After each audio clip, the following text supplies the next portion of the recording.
Hello, ladies and gentlemen. Today is February 2nd, 2022. This is another edition of the MSP Initiative Live, and I am live in Orlando at Zero Trust World, hosted by Threat Locker.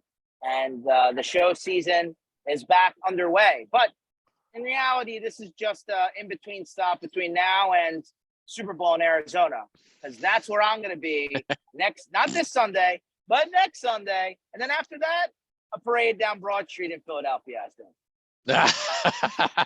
think. I love the optimism, George. Yeah, the Crisco that they put on the poles, well, I don't think that works, but I digress. Whoever gets the grease contract in Philadelphia, man, I think they're just stealing money. You can't keep a good man down, brother. Or off poles, apparently. Yeah, literally, no pun intended. Exactly. So MSPinitiative.com. Listen, every other session will be there under sessions.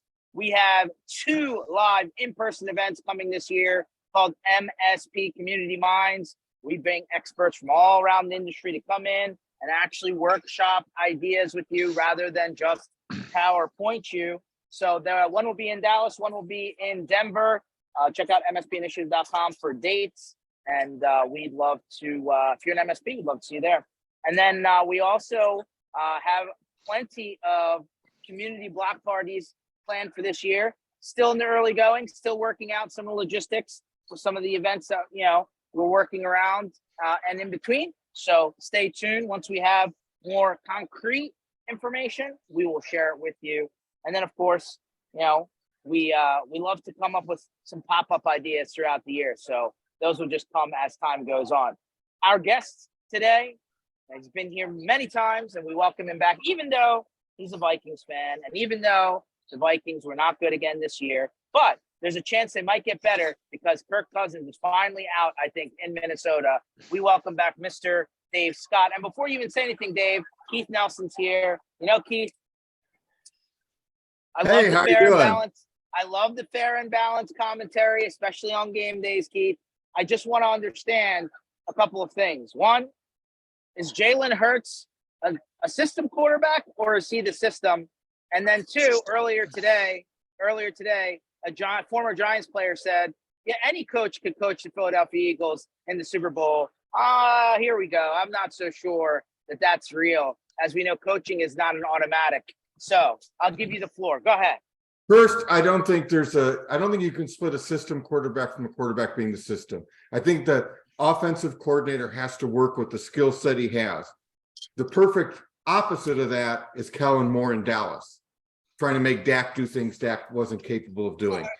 So I think it's a combination of knowing the skills of your quarterback, having a quarterback that can control his ego and use his other assets around him. For sure. The next is, I think it's tougher to coach a team that has a whole lot of talent and high expectations. So no, not everyone could coach the Eagles. The Eagles play with a certain passion and bravado that must be appreciated, and that comes from the top. And same with, the Giants in some sense. I mean, their coach has done well with the talent he's got. I agree. Oh, they definitely overachieved this year for sure. Yeah. And I would put the Detroit Lions in that, where a coach's personality has led a team to be ready. Because the exact opposite, and I'm going to pick on my team, is a team that walks out there and thinks they can do it all on autopilot.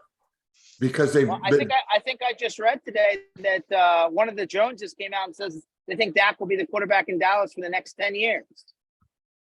Well, I mean, they put up with Tony Romo for that long. Why not Dak, right? I would even say, I always tell people the Quincy Carter story. That was Jerry Jones's guy. And when my son was getting recruited by Abilene Christian, we went to a local arena football game, not even the major league. And Quincy Carter was a backup quarterback on a second-rate arena football team. And Jerry Jones had said one time he was the quarterback of the future. I think Jerry Jones leans towards people he can push around over talent, just like you keep McCarthy. McCarthy's not a motivator. not an innovator. Doesn't develop. I think we have plenty of time between now and the Super Bowl, not this Sunday, next Sunday, for game predictions. So we'll hold, right? Hopefully we'll get you back on like the Thursday going into Super Bowl weekend. I only have one question for you, George. Go ahead. When they see you arrive at one of these conferences, do they have to grease the wall and the poles?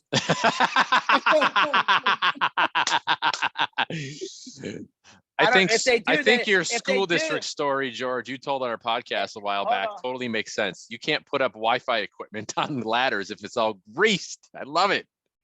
Well, if they do grease the walls, it's at their own expense. They're surely not charging me extra for it. So that's on them. Game's on them. Anyway, here we are in February. January, I think, went by very quickly. I know, depending on where you are in the world, like you may have not worked for all of January because like the holidays extended into January for many, but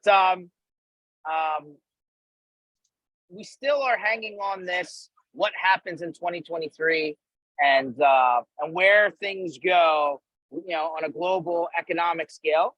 We'll put that on the shelf for a second because I know we talk about it all the time. Let's talk about doubling down on sales and marketing, because we've heard the other side of the coin is for all of the people that are shrinking in size, there are IT requirements for businesses. They're not going to use less technology. They're going to need it. And they're going to still need people to manage, implement, and deploy.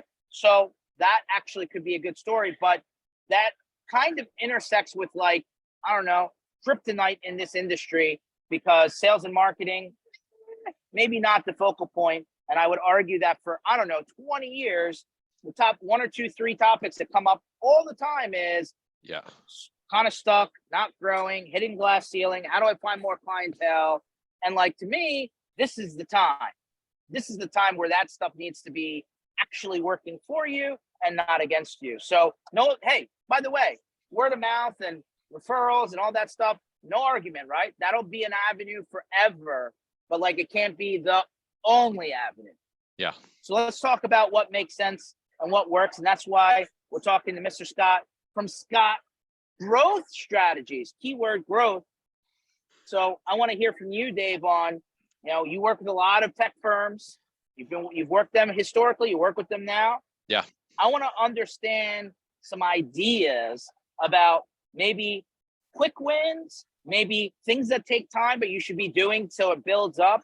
Or maybe hey, maybe we're doing it all wrong, Dave. What's the current modern day way to get the plane off the ground? Yeah, that's such a great question. First of all, let's just reverse engineer this problem, right? And start at the bottom. I feel like a lot of MSPs get stuck in the belaboring of the strategy conversation. That's all great. But there's a handful of 2 or 3 different tactics that MSPs, whether you're $1 million in size or $10 million in size, you need to execute well. And before you get into any of those things, it's always going to start up here. It's always going to start with your mindset every single time. If you're not prepared for growth, if you don't want to invest in sales and marketing and growth, you're going to fail just right out of the gate. And I used to coach competitive boys, late high school and early college age soccer. So 16, 17, 18, 19, 20, 21 years old. And there was a game a few years ago. We played an international game overseas about maybe 10 years ago. And we took a team of boys from the Midwest, from Minneapolis, Chicago, Des Moines, Wisconsin, North Dakota, South Dakota, and we made the smorgasbord of this really great team. And we played this team from Ireland, right? And they were fucking phenomenal. There were professional Premier League footballers on this team that weren't then, but they are now. They graduated, right? And we went into the game, and there's a couple players who were just kind of I call them negative Neils or Debbie Downers, right? And they were like, coach, this team's really good. We're going to get our asses whooped. And I'm like, yeah, you are. And they're like, what? Wait a minute. You're not supposed to respond like that. You're supposed to pump us up and encourage us. So I'm like, guys, if you go into the game thinking you're going to lose, you're going to lose. How about go out there and compete, right? I remember, I forget which Super Bowl it was. Peyton Manning came back from behind by 17 points, beat Tom Brady in the Super Bowl, right? Nobody ever imagined, because Peyton Manning was terrible against Brady and terrible against New England his whole career. It was like Kirk Cousins versus the Eagles, right? It was a dismal record. Well, when he was with Washington, he was the man. But When he was Minnesota, not so good. My point is, if you go into sales and marketing like my players used to go into those games, you're going to lose, right? So that specific game, I challenged the guys. I'm like, guys, throw out your preconceived notions about who's going to be better. Yes, there are professional footballers like FUTBOL, not American football, on this Irish team, right? Yes, they're from Dublin. Yes, they're from Ireland. Yes, they're going to be really good and they're going to stick it to you guys. But if you go out there thinking you're going to lose, you're going to fucking lose. If you go out there and you think you're going to compete and you're going to give it your best, not try, there is no try, there's only do. You're either going to give it your best or you're going to be insecure and doubt yourself. If you give it your very best, you're going to go compete. We ended up losing the game like 2-1 in a match that we should have lost like 6-0, right? A bunch of American Midwest kids who didn't solely devote all their time to soccer, but devoted it among other sports. You know, just the tides were turned. Like the odds were stacked against us. We went out there and competed, and it was a great game. We came home, it was great. The players all held their heads high, and they learned something that day. And they learned something, which is, if you approach something with a negative attitude, you're going to get a negative result. If you approach it with, okay, it's time to grow, it's time to invest in this, it's going to be uncomfortable, it's going to be a little bit of a messy pancake, we're going to F up, there's not going to be a perfect solution. The Chartec way, the SGS way, the Robin Robbins way, the Marketopia way, their way is not always the right way. My way is not always the right way. Either is yours, right? It's a give and take, and it's a learning lesson. So if all the channel marketing vendors, don't listen to them, listen to figure out what works for you, but it first starts with your mindset. We just launched a 9-part educational email campaign that's got like a 30-40+% open rate per email. It's awesome. And it's just to IT firms and tech firms. We've already gotten like a half a dozen leads from it. And the first email in the campaign is talking about mindset, right? If you don't go into growth with the right mindset and you just want a lifestyle business, that's fine. Like, stay $500,000, $1 million, $2 million in gross revenue. Don't waste anybody's time. Don't waste your time, your team's time, and the vendor's time. Just stay small, and that's okay. There's nothing wrong with that, right? But here at SGS, we want to help IT firms and MSPs get to the next big thing. And that first starts with, approaching it with the right mindset. So you have to invest. You're going to have to borrow cash. You're going to have to use it. You're going to have to spend. In some seasons, it's going to spend wildly. You might spend a ridiculous, stupid amount of money. It might not get you anything. In some seasons, you might spend really strategically and it might work out really good. But first starts with mindset. Reverse engineering it and going from the bottom up, you have to have consistency, right? And I've been preaching this on LinkedIn for the past few months. And it's like the movie City Slickers in 1991, right? Remember Billy Crystal, Daniel Stern, Jack Palance? Oh, yeah. Jack Palance is the old crusty bastard in the movie, and they're riding on the horses, and puny little Billy Crystal's this New York business guy who doesn't know shit about shit, and he shouldn't be out in the wild riding a horse, and they almost die, and Jack Palance is grizzled, horse veteran, and rest in peace, Jack Palance. But he says to Jack Palance, Billy Crystal's character says, hey, what's the one key to happiness? Or what's the key to happiness in life? And Jack Palance says, one thing. And Billy Crystal's character says, well, what's the one thing? And he's like, that's what you got to figure out. Once you figure that out, anything else don't mean shit. And that's quoting the movie directly, right? So my point is, you have to be consistent, right? And if you're not consistent with your sales and marketing, then don't do it. Hey, you got some fans behind you, George. He's a Dallas fan. That's okay. That's okay. This is a Minnesota fan. Here's another Dallas fan for you. All right. Okay. We're all in pain. Oh boy, he said they're all in pain, Keith, on the Dallas side. Well, ouch. Ouch. I hear you. So it's first, not your day or 30 years. Jeez, George. Sorry, couldn't help myself. Just giving it to him. Yeah, I love it. Yeah. So anyways, mindset's got to be first. Like, if you're going to go into it with a big budget, go into it with wanting to spend some real dollars. Signing up for Tech Tribe, signing up for $50, $100 a month services is not going to get you the growth that you want. It's not going to help you get lead gen. It's not going to help you produce content that's valuable. Case in point, I had a call this morning. I go boxing. I work out in MMA, mixed martial arts, in a boxing gym here in Fargo. So I was on my way back. One of the prospects that responded to the email campaign, he's in the East Coast. He said, hey, I'll call you around 8 a.m., 7 a.m. my time. So I just got done with my boxing workout. I was driving home, and he's like, AI screwed up our SEO. I'm like, what do you mean? He goes, we were buying a bunch of syndicated content from a channel vendor. We produced like 60 blogs using a tool called Jasper. It's like ChatGPT, but it's just for copywriters. It's cheap. It's like 80 and 90 bucks a month. He said, we published all these blogs. All we did was we went to Jasper, put in a bunch of topics about cybersecurity, managed service, and we just published it. I said, did you edit it? Did you curate it? Did you check the headlines, the titles? Nope. Nope. We just raw content, just put it on our site. Now we can't get found. Why? I said, because the search engines don't want content that's developed by some stupid AI tool or some syndicated tool. They want stuff that's authentic, that's written by an actual human being, because that's what your reader wants. The tools, like the algorithms on Instagram, Facebook, LinkedIn, Google, search, whatever search engines, pick your poison. They want content that is going to be consumable. They don't want low quality bullshit that's coming from an AI tool, right? And so he's like, chat GPT isn't the answer, Dave. No, it's not. I think it can produce like good funnels, like sales funnel content, stuff like that. But like as a bigger picture, no, the world is always going to need humans. Who do you think wrote the AI code?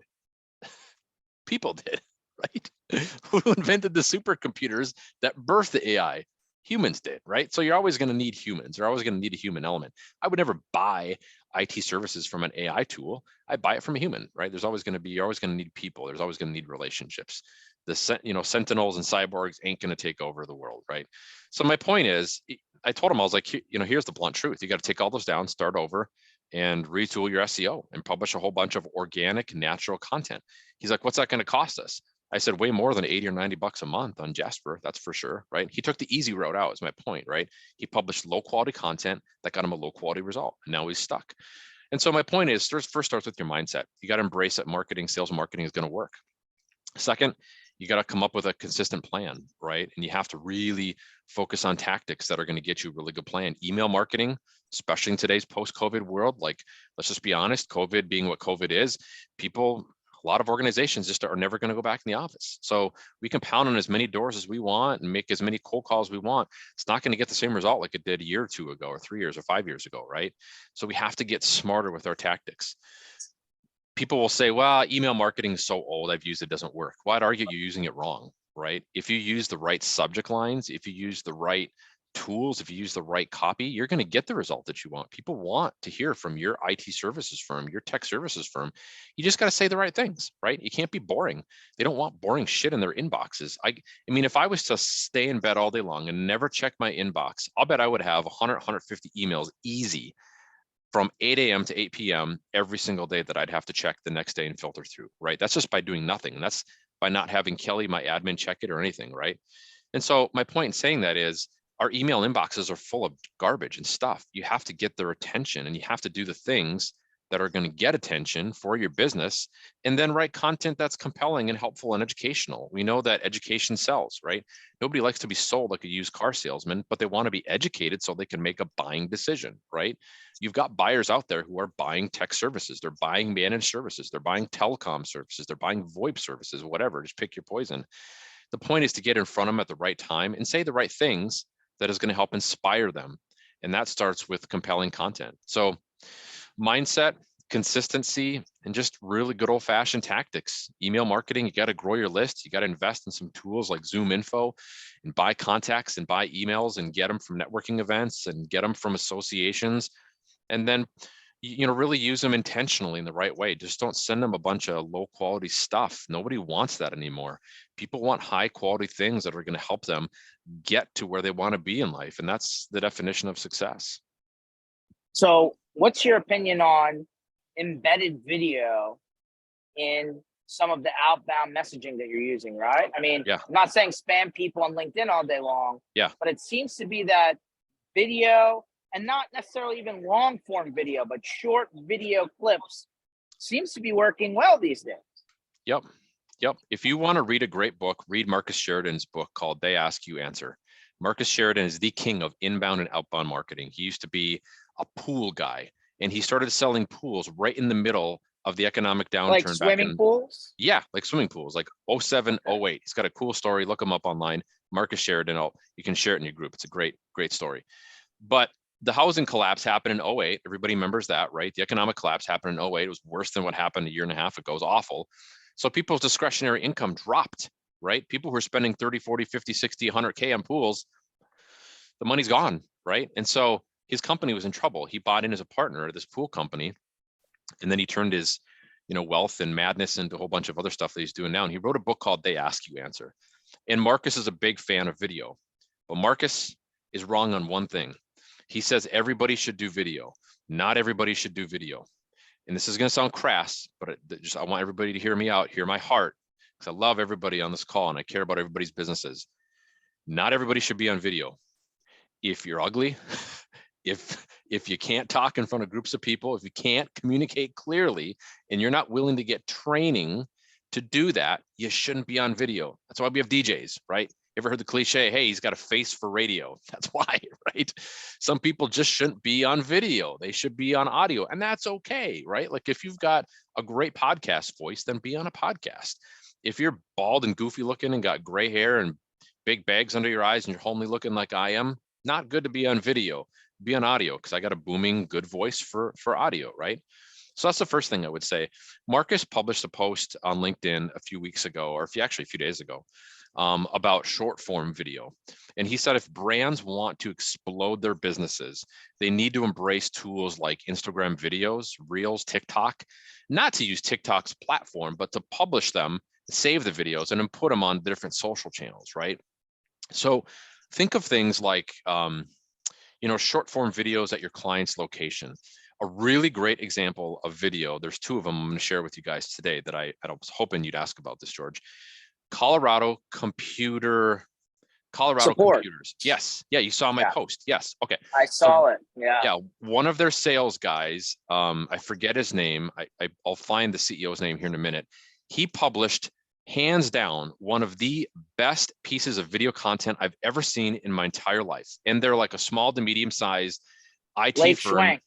Yes, Blake. Yes, yeah, exactly. I know Blake. Yeah, Blake's awesome. He has a sales and marketing guy that went to their client's office, went live on short form video, and then he recorded it, and then he put it on the internet.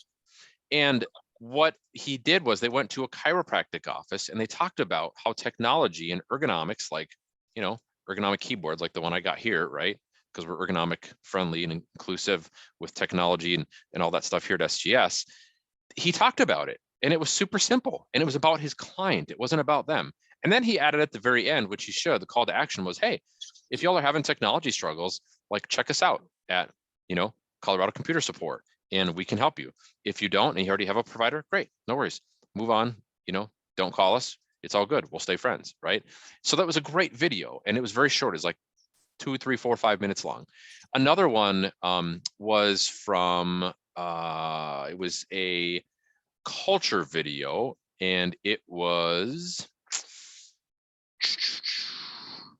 I will get the name here in a second. It was a MSP down in the South, like Missouri. And it's a woman-owned CEO. She runs a second-generation business owner. It told the story of how she merged with her father, took over ownership and the control and operations of the company. And it's just a really kick-ass story. And they talk about what they do, who they are, the core values, but it was so tastefully done, right? You just can't not love it. And it's a longer form video, but it's a good one, right? So do short form video, but you have to do a lot of planning, right? A lot of people are just like, oh, we're just going to do short form video and just put it out there. No, it's the wrong approach. Like, take some time to do it the right way. Come up with topics that are relevant. Don't talk about things like why your manufacturing firm or small healthcare practice should have a managed service provider. Nobody wants to know that. Nobody wants to know that. If you're talking to an IT director or a practice manager at a small healthcare practice, they already know what managed services is. They don't need to have it shoved down their throat. What they want to know is what you're going to do for them in true story brand fashion, what the plan is, and what life is going to look like after they work with you. So utilize short form video like Marcus talks about in his book, like 30 seconds, 60 seconds, minute and a half, 2 minutes, and answer people's questions, right? Come up with a set of topics and ideas that that your ideal prospect is struggling with, and how to navigate through that and get through it. Give them the answer. Give them the secret sauce. I guarantee you they're not going to do it themselves, but they're going to call you because it's probably going to be a complicated problem, because IT just ain't simple. It ain't sexy and it ain't simple. They need guys like everybody here in this community today to solve those problems. So short form video is huge. Check out what Marcus Sheridan said about it and take a look at his book too. He answers a lot of those, that question a little bit more eloquently than I did, George. Hey, Dave, I've got a question for you. Yeah. When you're going through and you're doing the videos and stuff like that, is the actual production of the video have much to do with it, or is it truly about, I mean, so for example, if I've got great content and I just shoot the thing with my cell phone, is that just as good if going through and doing a lot of, transitions and background sounds, and all kinds of other professional video production stuff? Yeah, that was Brent. Is that you asking that question? Yeah. Okay. Yeah. Such a great question. Oh my God. So yes, production does make sense in certain contexts. Like if you're on site at a client location and say they're okay with you showing the chaotic, abysmal server room with like fucking cables everywhere and like, a train wreck, like go live on Facebook, just hold your phone. I'd get a selfie stick and get a microphone, but do something like super simple like that. Like, hey, we want to show you how ABC or Acme technology fixes these problems. I'm not going to tell you the business is, but take a look at behind me. It's a train wreck. It's a nightmare. They said I could show it to you. Oh, this is a cybersecurity compliance nightmare. You need to get this fixed. If it's not, here's the things that are going to happen. Here's a success. If you do fix it, here's the failure if you don't, right? Again, story brand, 7-step process. I think those things, Brent, you can definitely do without a whole lot of great lighting or audio quality. You can do, ad hoc like that. I would say if you're going to do short form videos on a consistent basis, like Marcus Sheridan as an example, he does one, I think, every day or every week. Absolutely. Get a good production place. Like you guys can't see my office here. It's in the loft of my 4-story townhouse, but to my left and to my right, I have sound panels on my walls. They have egg crate panels. They're about 2 or 3 inches thick, right? So good audio. I've got good audio feed here. If I'm producing a podcast, I have got about a couple grand worth of audio equipment for my podcast studio on the other side of this desk. Again, you can't see it here. And if you're going to really do it, and you're going to record it and you're going to edit it and you're going to put it on LinkedIn or put it on your website, I'd absolutely find a good video editor. We have one here at SGS who does an amazing job. He adds an intro and an outro, a little bit of music, puts the brand and the logo at the front of the video and at the back end of it, some catchy music to catch people's attention. And then he does it tastefully, right? Now, it's not like Hollywood quality, but it's close. It's not like documentary style quality, but it's really good.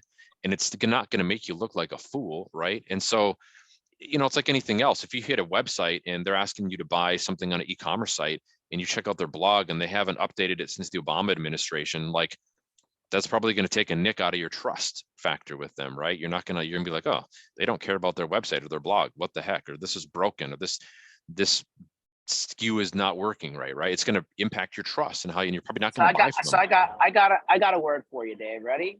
Yeah. Premium-ish. Premium-ish. Yeah. What about that word? Well, it doesn't need to be Hollywood quality, but if it looks good, then it's It just needs to be premium-ish.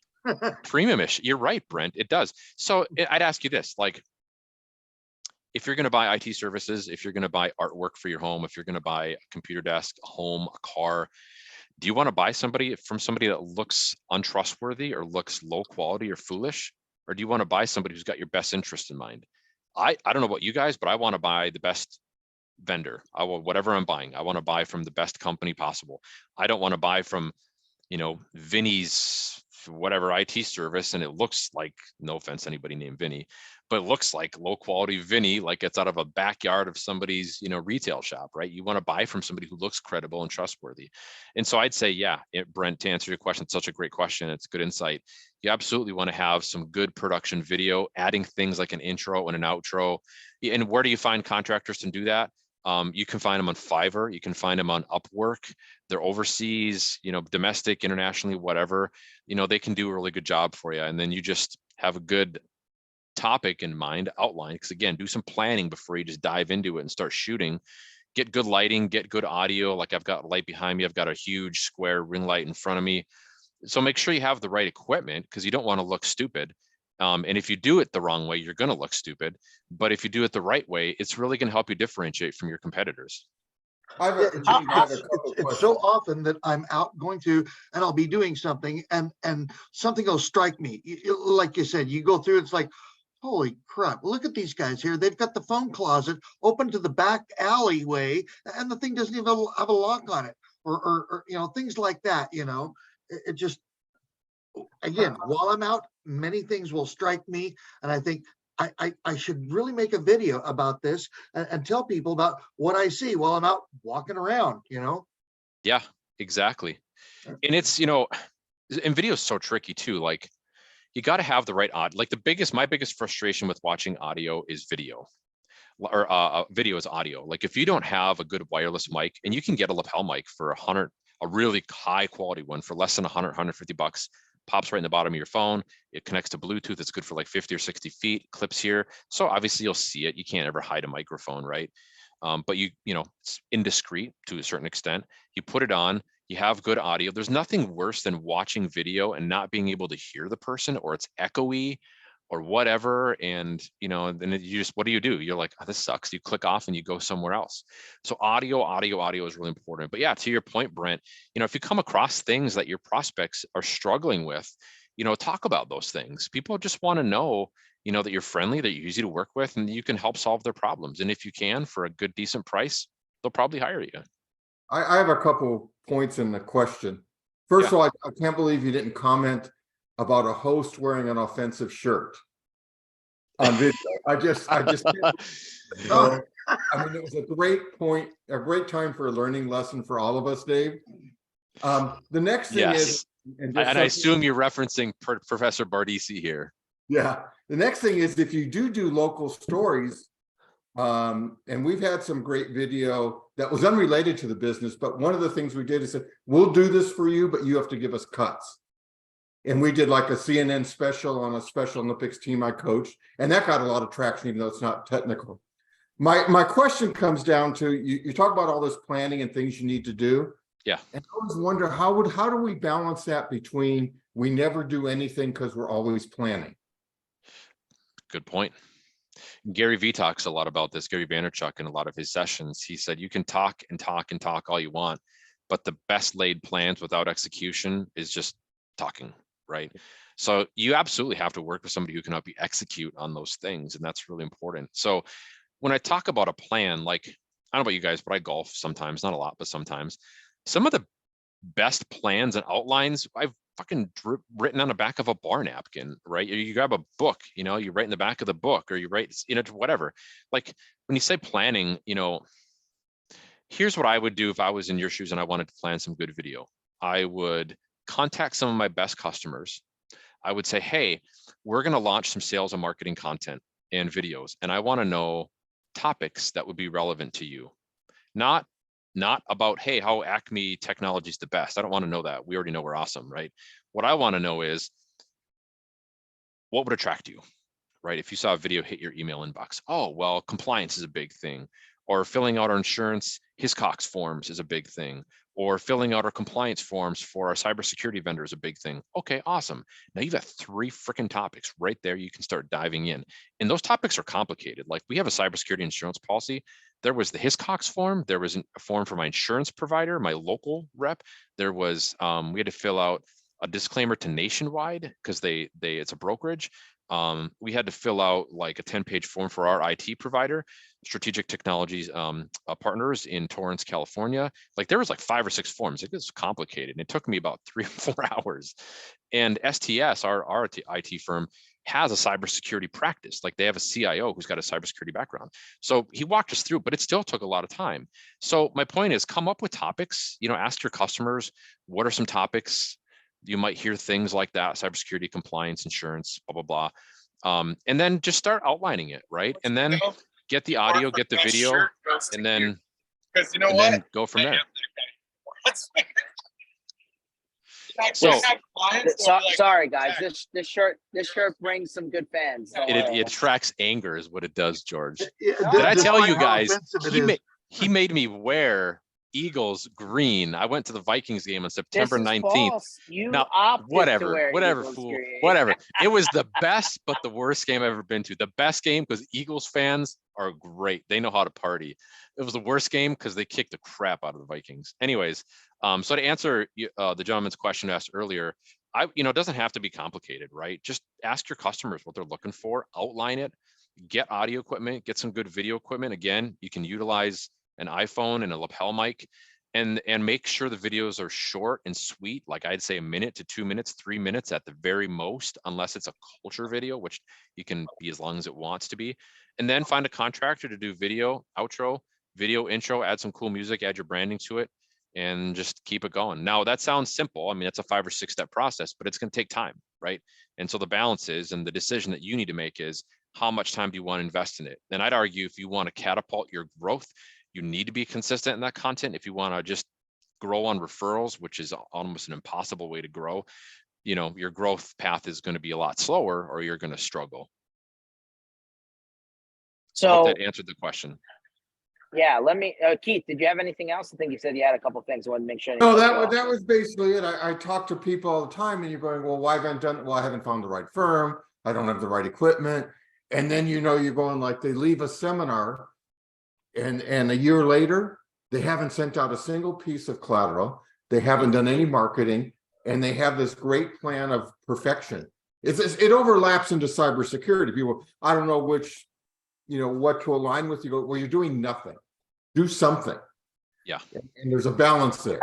I think, well, let me throw a thought out there. Yeah. I mean, you can't adjust the plan until you actually try the plan, right? Like, you need enough at bats, or you need enough snaps, for using sports references, to understand, does this work or doesn't this work, right? I mean, I'm not saying start from scratch. You use a methodology that you know is a viable one, because it's not the newest thing out there, and we know stuff that works and doesn't work already. But yes, if you don't try it, then you can't make a pivot and adjust and tweak, because you're too stuck trying to like get it perfect on the first one.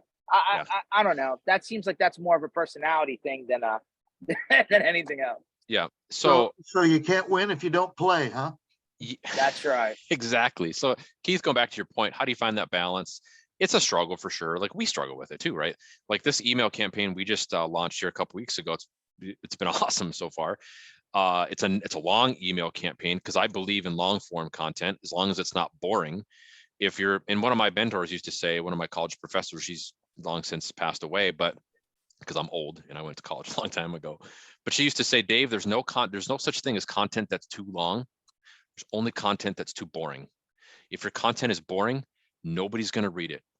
That's why President Trump is so famous and so great on Twitter. That's why there's a whole friggin' book. There's multiple books of just his tweets. Like, the whole book is just his tweets, because they're ridiculous. And I wasn't a huge fan of his, but what I'm telling you, he didn't publish unpopular stuff. He published popular stuff that got people to read it, whether it was reading it for the right reasons or the wrong reasons, doesn't matter. It's the art of attention. And he was compelling, right? And he was kind of an asshole too, but he was compelling, right? Is my point. So you have to publish content. There's no such thing as content that's too long, only content that's too boring. So if your stuff is boring, nobody's ever going to watch it or read it. Doesn't matter if it's video, email, social content, or whatever, which is why you have to go back to the drawing board, which is why you have to use the right words, which is right. You have to understand the 5 most popular trigger words in good sales copy. You, because, free, instant, you know, words like that are going to get people to open up your emails and engage in you, right? And some people be like, well, it sounds like psychological manipulation. It is. Like, you have to use the right words to get what you want in life. That's why attorneys use the proper words in communication, because it gets them agreements or disagreements in their language, right? Human language is really important. It's not about manipulating people. It's really about serving them and putting the words in front of them to get them to take action. And that action is either, yes, we'd love to engage and work with you, or no, we wouldn't. And it's okay if people say, no, we're not for you. We don't want to buy your IT services or tech services. That's okay, because not everybody's for you, not everybody's for me. But you want to get them to a point where they have all of the information that they need in order to make a really good buying decision. That's the whole point. And using the right words is not manipulation or coercion. It's just getting them to use the right words so that they understand what life is going to be like after they work with you.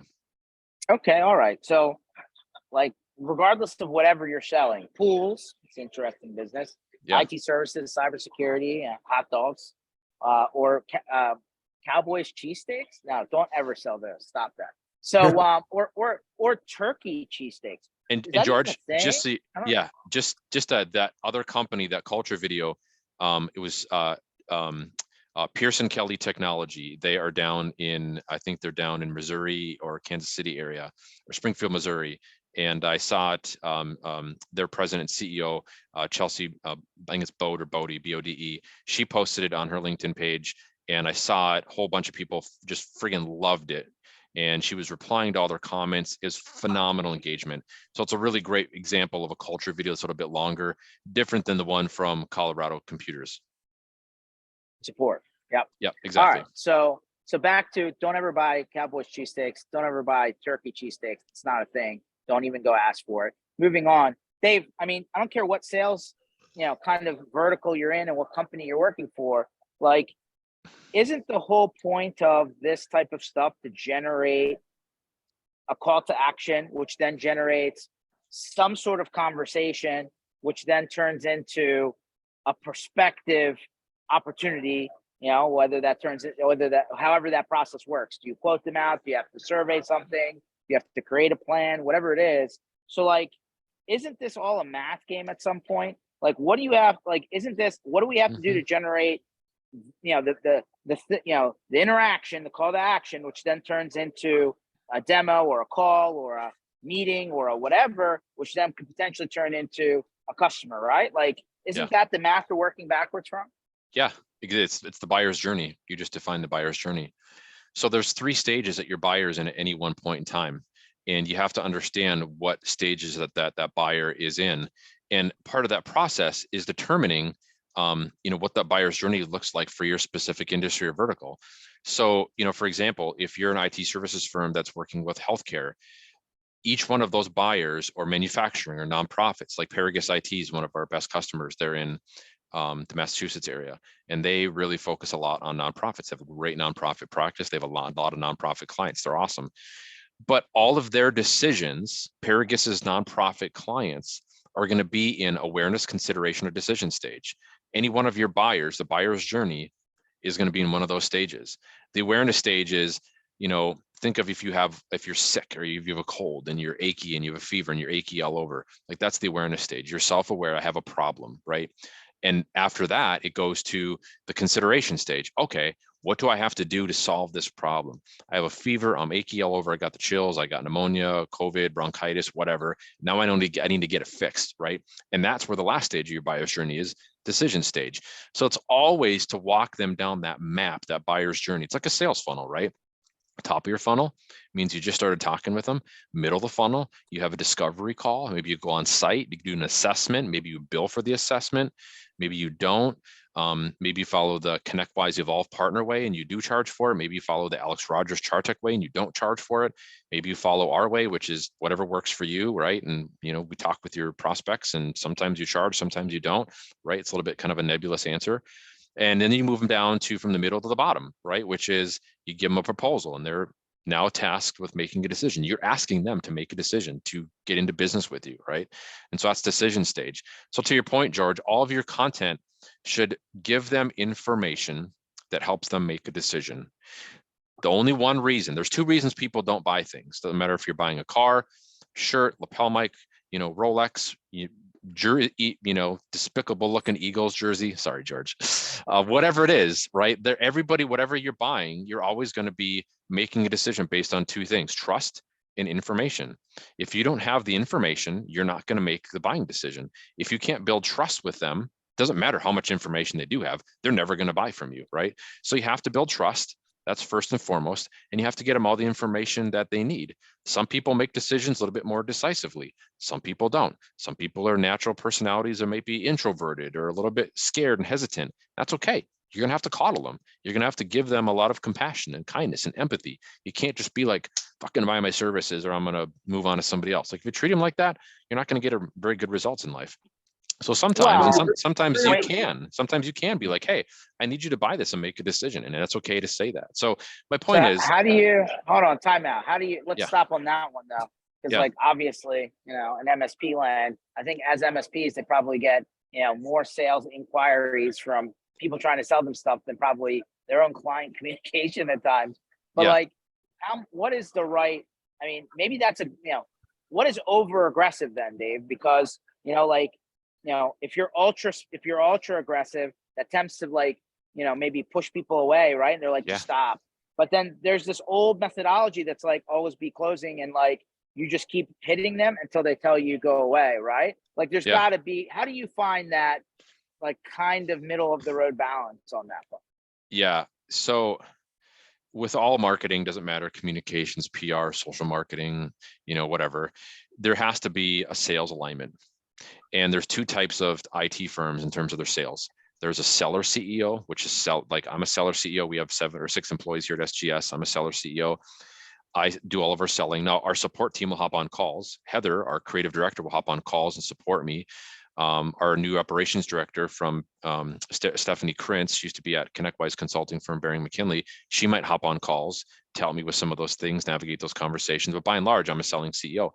Now in the future, I plan on hiring sales staff, right? So when that happens, I'm going to be managing myself and maybe doing more account management and then managing them and their sales pipeline. But there has to be alignment. Like if you're launching email campaigns and nobody's following up them from a sales perspective, you're just wasting time. Just stop emailing people. People aren't going to reply back to emails, be like, hey, I want to spend 10 grand, 15 grand, 2 grand a month on your managed services. Let's go. Like that never happens. There's got to be a cause and effect. You have to have good sales alignment, right? You absolutely have to have that. So that's the first thing. The second thing is you're going through that, George, you asked the question, what's too overly aggressive? I don't have a good answer. I can just tell you what works for me and what works for our clients. It's just empathy, listening to them, show them that you love and care about their business, show them that you love and care about them as individuals. You want them to succeed. And don't be afraid to be tough and honest, right? Like, in being being the owner of an IT firm, when you're selling to an IT director who probably have a little bit prickly bend to their personalities already before you're even, walking in the door, a little bit of a chip on their shoulder, like you're gonna have to learn to deal with that, right? And not be too overly aggressive. But I think it's about a combination of just listening, empathy. Gary, again, go back to Gary Vaynerchuk. He talks a lot about this, right? Like we're not assholes here at SGS, but we're tough. I'm going to tell them the truth. I'm never going to lie to them and take somebody's money. I have no problem firing a bad client if they don't make sense for us. And I also don't have a problem like crying with a client. We had a client last year in Texas. The partner lost his business partner and he passed away. And I won't share here how, but it was super sad. Before that, a similar client down in Florida, they had their biggest client got popped with ransomware and it almost sunk this very large architecture engineering firm, like a multi-$100 million engineering firm. And they had 2 IT people who were negligent, grossly negligent. One was a guy, one was a lady. And they were both crying in their meetings with their outsourced managed service provider, who was a client of ours. The CEO called me and said, hey, can you guys do some PR for damage for these guys, damage control? Because I really need it. I'm in a meeting today. We spent 8 hours. They're going to spend 90 grand to fix this ransomware issue that if they would have just instituted MFA, would have solved the whole fucking problem and we wouldn't be in this issue. And I said, how are you dealing with it? And he's like, I could go in there and I could bash him. I could tell the CEO the God's honest truth. You have 2 incompetent IT directors and IT managers that you should fire, but I didn't. I went in there. The lady was crying. The guy was crying. We hugged, we like literally hugged. I know it's awkward for some people, but we just sat and we just talked. We empathized. And you know what? Getting mad at people and suing people and like threatening people is not going to make the situation go away. And it's not going to make it any better. And it's not going to raising a blood pressure or like, killing literally killing somebody or killing their career because they made a mistake is not going to make the situation any better. You're making it worse. So extend some empathy, kindness, and compassion, get to the root of the problem, make sure you have the right people in the right seats on the bus, to quote EOS and Rockefeller Habits, and go forward from there. But that only comes from, just people, getting to know people, interpersonal communications 101. So kindness, empathy, compassion, listening is really important. And then again, goes back to the content piece. In order to get them down that sales funnel, George, what's aggressive, what's not aggressive, just listening to and looking for the cues of what is okay with them to get and what is not okay with them to get. If you're sending out too many emails with the wrong subject lines, like buy now, and, when are you going to make a decision? Probably a little bit too aggressive, right? And it's also not going to work in certain parts of the country. I can't treat a manufacturing prospect in Los Angeles or San Francisco the same way I could treat somebody from Boston and New York, right? You just can't. And so you have to understand your audience and get to know them and kind of follow those principles that I mentioned a few minutes ago. I do have a question you brought up. When you're talking about a call to action, that kind of centers around a commodity in some ways. So that means you have to develop a commodity to sell versus a solution. So how do you balance marketing for a call to action versus marketing to just so we can talk and I could hear what you need? when you start Yeah. talking commodities, you bring out the blue light. Yeah, that's such a good question. The way I approach that is I don't look at it as a commodity. I look at it as value. Like, are you going to provide value to somebody else's life? If you're not providing them value, and what is value? It depends on each situation, right? Like the ransomware situation I was mentioning with one of our tech clients whose architecture firm got hit with ransomware. To them, value is somebody who can tell them that everything is going to be okay. Like, yes, your shit is really messed up. Your hardware is locked down. You're going to lose a crap ton of money, and this is going to be ugly. But the value to that CEO, like a 65, 66-year-old CEO running that $100+ million architecture firm, he needs to know that everything is going to be okay and that you're going to fix this and you got his back no matter what, right? That's value. Empathizing with the client, empathizing with them when they're going through a tough situation, there's value in that. Not selling, you never want to sell on price. Nobody ever said, hey, I grew my business by being the cheapest. I mean, there are, maybe some organizations that do, but I'd argue that, if we're selling IT services, it's not the way to approach it, right? You never want to sell on price. You want to sell on value. So how to get over that commodity conversation is figure out what's of value and what's of service to your prospect and publish content accordingly, right? We give away a lot of our premium content for free. Like, we have a great ebook that I'll send Sade and George here. And you can find it at scottgrowthstrategies.com/emails. Awesome. It's a free ebook, and it's like a 30 or 40 page ebook. And it tells you step by step exactly how to use email marketing to catapult the growth of your IT business. And it's just written for MSPs and IT services firms. We give it away for free. Now, most of them don't know how to execute it. Some of them have, and then they've called us and been like, we screwed up our MailChimp account badly. Can you help us? Of course. That's, job security, but that's a value to people, right? So whatever that piece of premium content is, you want to make sure that it's a value no matter what it is, and that actually is helpful and intentional to them.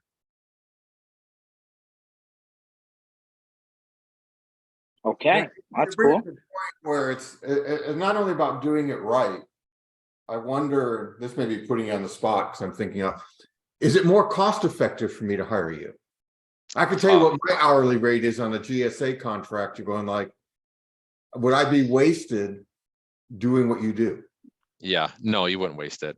What I would tell you is, I do it myself versus is that an outsource play where it's more cost efficient for me to hand it off and let a pro do it than trying to hire inside and do it internally? Yeah, that's a great question.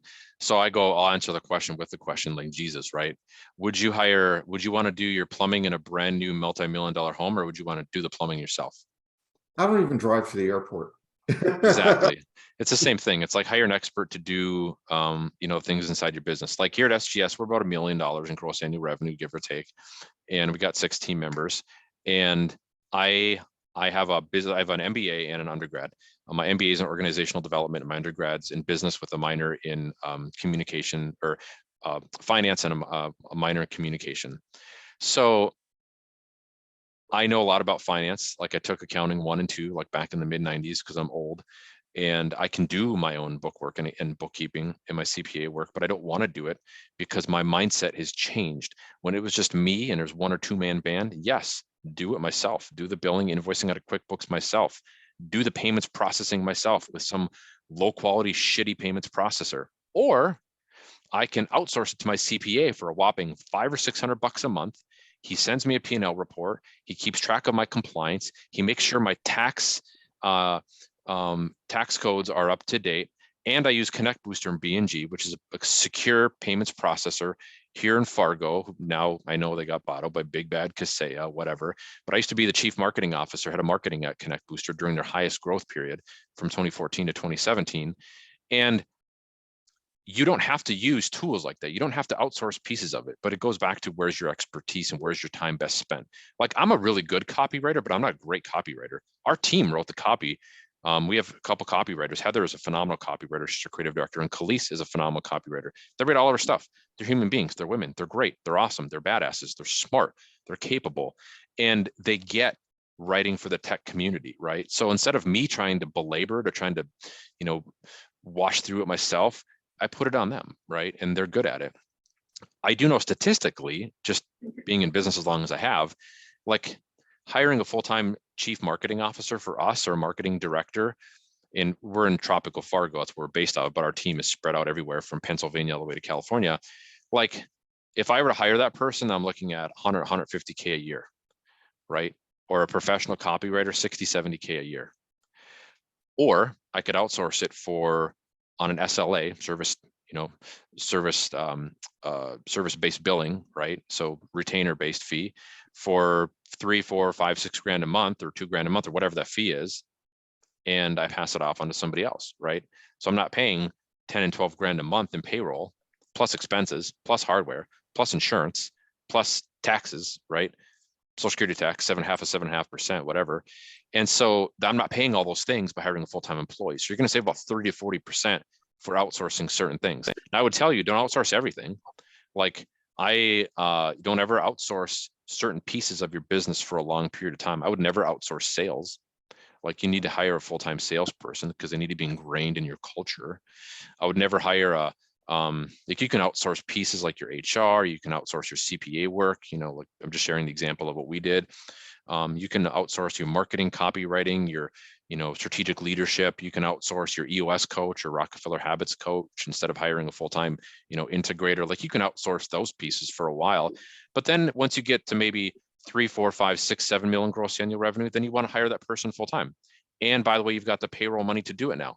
So build that team, hire them internally, right? Don't outsource everything forever, but it depends on what it is. So Keith, would we love to work with you? It depends. I got to have a conversation with you first. I would never commit to anything without having a, talk first. Who knows? We might be best friends and never work together. We might be best friends and, have a great working relationship together. I don't know. I don't know what your needs are and what your pain points are. So we'd have to talk about that. But at the end of the day, and Reed Warren talks about this at IT Valuations often, you save about 30 to 40% off of your bottom line by outsourcing certain things versus hiring that person to do it as a W-2 employee.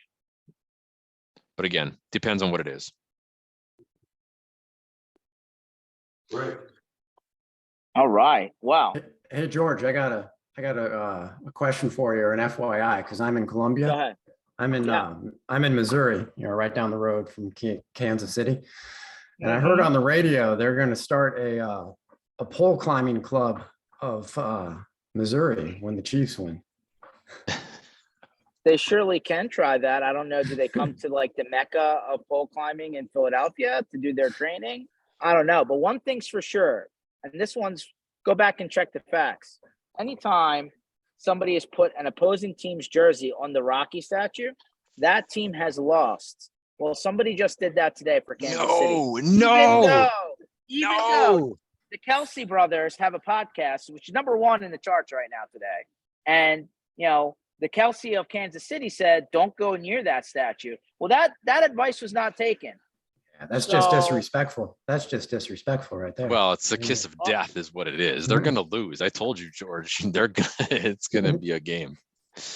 I listen, I just go based on facts, and that's a fact. It happened. So, and the other thing that are facts, since, we'll be working towards the Super Bowl as we get closer, the Eagles had 22 starters on the offense and defense coming into the season.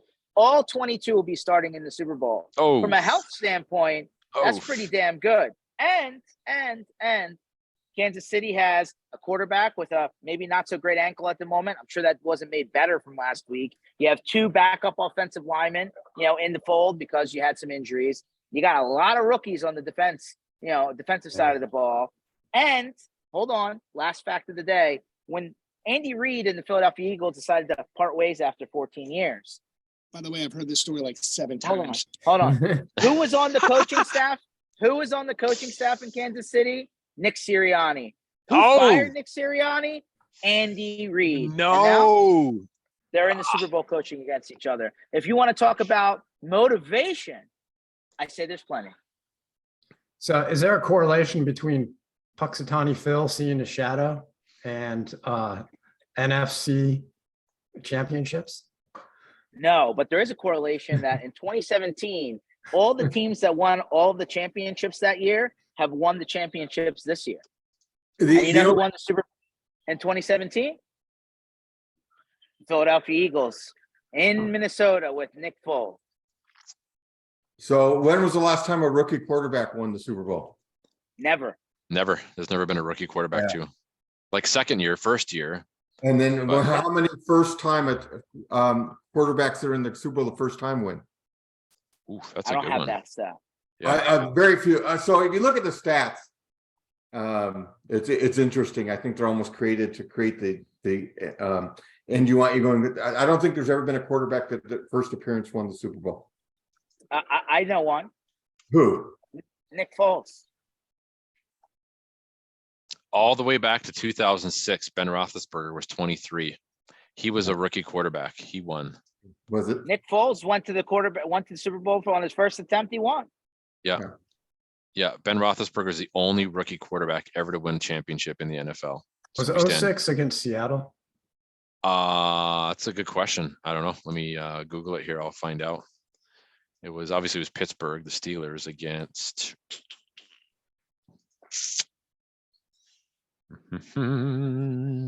And Ben Roethlisberger wasn't even a top tier quarterback either Yeah. Who was the Not only? when he was right. drafted. Who was the only running back to ever win the rushing title, the Super Bowl, and Super Bowl MVP in the same year? Emmitt Smith. Didn't It Emmitt was- Smith end his career on the concrete in Veterans Stadium? Yeah, I think so. Yeah, whoever said the Pittsburgh Steelers beat the Seahawks has a good memory. Yeah, they beat the Seahawks 21-10. Yeah. That was a good Super Bowl. Well, as we get closer, we'll have plenty of time to progress the agenda here. But I would say so far, early signs are pointing in the green. Yeah, the spread is for the Eagles, right? It's like when I looked it up, the early spread was 2 or 3 points. What's it at now? It opened low. I thought it opened at 1.5. It went up. Yeah. Let's Yeah. see. Current betting odds, Super Bowl.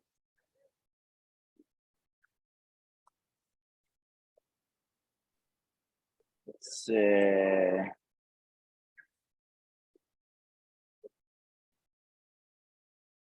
Yeah. mean, it's gonna be a good game either way. I mean, I haven't watched a Super Bowl that was a blowout in a long time, but it'll be a good game.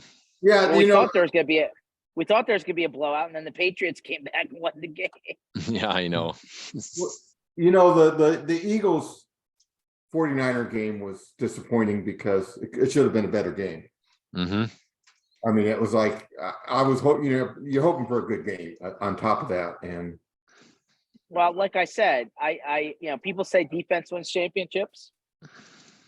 I say the game is won in the trenches, as they always say. That is true, and I have trenches covered on both sides. So we'll see. I could tell you this, and I'm not a 49er fan. My son that played college football is, but I can tell you this. I have to respect those coaches because with all the adversity in that game, you did not see people hanging their head like you do with a lot of other teams. He kept that team together with no quarterback, getting their butt kicked, getting beat up, and you have to respect that, even if you're not a fan of theirs. I mean, that's a respectable coaching job. Yeah, totally. Yeah. That was good. I mean, yeah, it was definitely disappointing. I thought the 49ers would come at least score a couple touchdowns, 2 or 3 touchdowns, but Yeah, I'm surprised that the spread is as close as it is against the Eagles and the Chiefs. I know the Eagles look so good. I mean, Yeah, not to stroke your ego, George, but I mean, your team is just Oh, they're a machine. so good. Yeah, I just don't I think foresee you're- I anybody think you beating have them. I think you have an overrated bias to Mahomes' magic. I think that gets into a lot of people's mentality, and that's why the spread isn't what it is. So George and I talked about this a couple nights ago.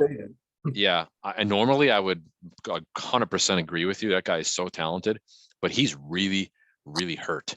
Like Yeah. he was hobbling in that game, and he's in a lot of pain. He was showing it, and I just that's a high and a low ankle sprain. Like even in his 20s and his mid 20s, late 20s, whatever. And I'm 44, 45, be 45 here in a couple of weeks. But that's hard. Those are painful injuries to heal from. And I would argue that he is not going to be 100%, maybe 50, 60, 70%. Now, is that good enough magic, Patrick Mahomes magic, to win the game? Most games, but they're playing the Philadelphia Eagles. I mean, Philly's even better than the last 2 or 3 times they've been in the Super Bowl. I mean, they're 10 times better than when McNabb went to the Super Bowl and lost way back when. And they're even better than when Foles won it a few years ago. I just want to point out the Philadelphia Eagles have 80 sacks on the season, 4 separate players with double-digit sacks.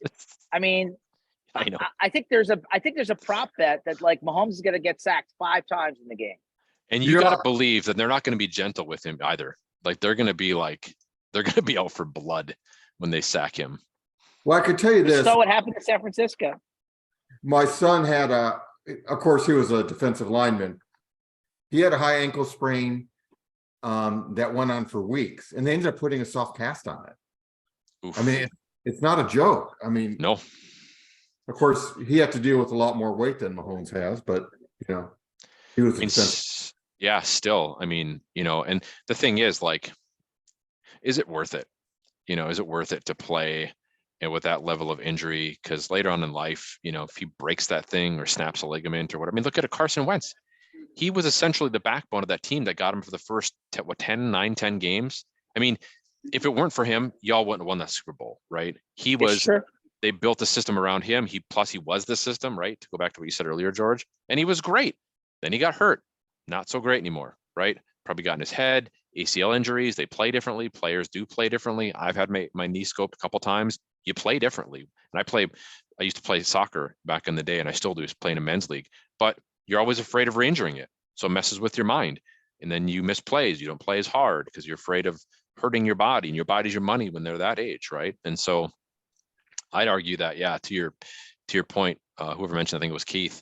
Yeah, that's a painful injury. I do not think that he is going to be 100% ready to go, and I think that Kansas City will pay the price for it. 100%. Well, I'm predicting like Eagles 34-14. Okay. Wow. Yeah. 34-14. And I predict that they are Okay. going to kill them in the second half of the game. I think it's going to be close. Like in the San Fran game, there was only a 7-point differential at the halftime, and then they just like steamrolled them. Same way in Minnesota, that game was close. They were only within 10 points of each other. In the second half, they just went to the races. We have this recorded. We'll come back to your prediction. You heard it here. All right. So this session was recorded. You can reach out to Dave Scott at scottgrowthstrategies.com. Yes. Mm-hmm. And on LinkedIn, and email him.